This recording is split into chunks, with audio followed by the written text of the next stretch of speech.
இந்திய விடுதலை போராட்டத்திற்கு மிகவும் உறுதுணையாயிருந்த இந்திய தேசிய படையை உருவாக்கியவர் நேதாஜி சுபாஷ் சந்திரபோஸ் என்றுதான் நமக்கு கற்பிக்கப்பட்டது.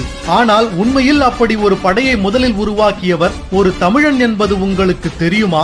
இரண்டாம் உலகப் போரில் உலகையே நடுநடுங்க வைத்த ஹிட்லரையே ஒரு தமிழன் நடுநடுங்க வைத்தான் என்பது உங்களுக்கு தெரியுமா? செண்பகராமன் தொடங்கிய இந்திய தேசிய தொண்டர் படை திட்டம்தான் நேதாஜியின் இந்திய தேசிய படை உருவாக தூண்டுகோலாக இருந்தது என்கிறார்கள் ஆய்வாளர்கள். 1947 की सर्दियों में हिंदू मुस्लिम एकता के लिए गांधी जी ने जो आमरण अनशन रखा था, उसे तोड़ने के लिए जो पहली शर्त उन्होंने रखी थी कि दिल्ली की मस्जिदों में शरण लिए हुए हिंदू और सिख शरणार्थियों को मस्जिदों से बाहर निकाला जाए और मस्जिदें मुसलमानों को सौंप दी जाए। सरकार गांधी के अनशन के सामने घुटने टेकने पर मजबूर हुई और जिस दिन गांधी जी ने अनशन तोड़ा उस दिन वर्षा भी हो रही थी। उस असाधारण सर्दी में अच्छे घरों में रहने वाले लोग भी कांप रहे थे, परंतु उन निराश्रितों के ठिठुरते हुए कुटुंब के कुटुंब मस्जिदों से बलपूर्वक बाहर निकाले गए। जिस दिन ये घटना घटी, संयोगवश मैं दिल्ली में ही था। मैंने अपनी आंखों से गांधी जी की जिद को पूरा होते हुए देखा।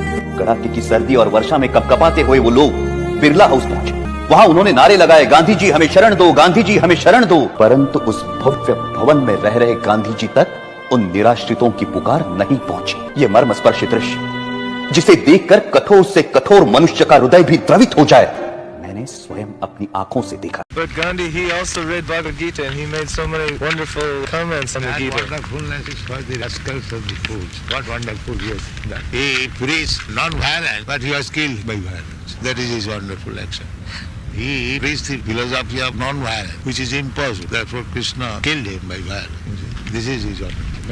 His foolishness was proved that there cannot be non-violence. So he was a fool. But he himself was non-violent. But non-violent, that's all right. He is a fool. Therefore I say, he cannot bring non-violence in politics. There is no such history. It's like Arjuna want to be non-violent. Krishna chastised it. You are a foolish number one. So this is to bring horse before a cart.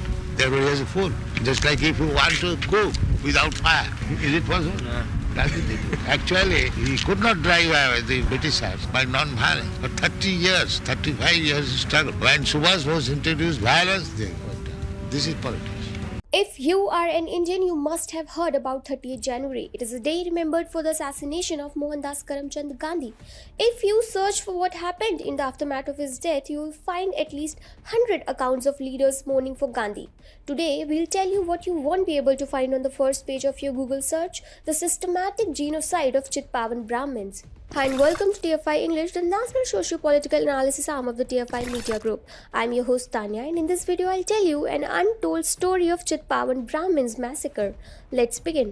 On 30th January 1948, Nathuram Godse shot Gandhi from point blank range. Gandhi died on spot. Indian state punished Godse for that and hanged him for killing a person who had advocated for non-violence throughout his life.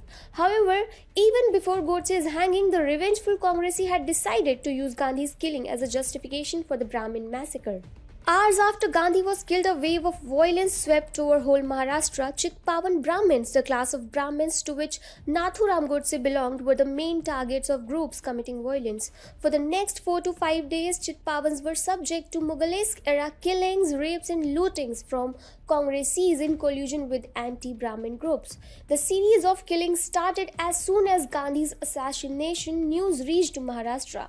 Official accounts suggest that at least 15 people were killed in Mumbai on the very next day of Gandhi's death.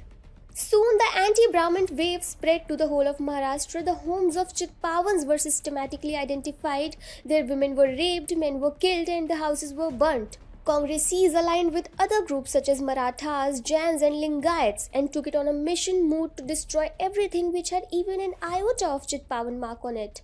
Not just houses were burnt, but even factories and offices which provided jobs were not left by the rioters. The massacre was systematically planned as mobs possessed everything to destroy anyone coming in their way. No matter where mobs reached, they were armed with kerosene canisters, roads, machetes. Buildings were attacked with cotton balls and kerosene-soaked paper and then they were burnt. Not even those whose families spent their whole life serving the nations were spared. Veer Savarkar's properties were destroyed and his brother Veer Narayan Savarkar was pelted to death by the mob. On the killing of his brother, Savarkar had written, "He who relentlessly served the nation, he who relentlessly worked for the people, he who stood firm against the Brits, he who fought for liberating Ma Bharati, today was stoned to death by his own brothers for whom he fought." The activities were not limited to a few districts. Kolhapur, Solapur, Satara, Sangli and Pune became the main centers of Chitpavan's genocide due to the well-organized nature of killings. Chitpavans living in 300 districts of 13 talukas were forced to either die or flee from the state. Official reports have shown that more than 1,000 houses were subject to burning in Satara alone. Selected killings were so immense that 3 members of one family were killed by the mob just because their surname was Godse. It is estimated that at least 5,000 to 8,000 people were murdered by Congress goons and their allies. The systematic media discrimination against Brahmins is not a modern era phenomenon. When Chitpavans were subject to systematic murders, no major Indian media portal covered it. If not for foreign media, we would not be giving you a detailed description of independent India's first caste-based atrocity. A few survivors have bravely come forward to detail their story in the public domain. One of them is Arvind Kolhatkar. His house was in Satara, 110 km from Pune. His family was a minority in an area full of non-Brahmins. Firstly, the mob systematically destroyed the furniture and then they took on printing press and typewriter to ensure that if his family survives, they do not have the means to read and write. Chitpavans were one of the most prominent groups opposing British rule in India. Mahadev Ranade, Gopal Krishna Gokhale, Lokmanya Tilak, Veer Savarkar and others were some of the prominent leaders in the independence movement who belonged to Chitpavan family of Brahmins. Moreover, Peshwas, the backbone of Maratha Empire, were also Chitpavans. Due to their prominence in every area, various groups inside Maharashtra had developed enmity with them. These groups were looking for an opportunity to eliminate Chitpavans' influence from Maharashtra. Gandhi's death became a tipping point for them to unleash their revengeful agendas. Whenever people talk about terrorism in India, they do not think for a second before calling Godse a terrorist. Godse did was plain murder. What Congressi goons did in the aftermath imposed an undying terror in the minds of survivors. A whole community had to flee down to fear of their lives. If this is not terrorism, then we need a new definition of the term.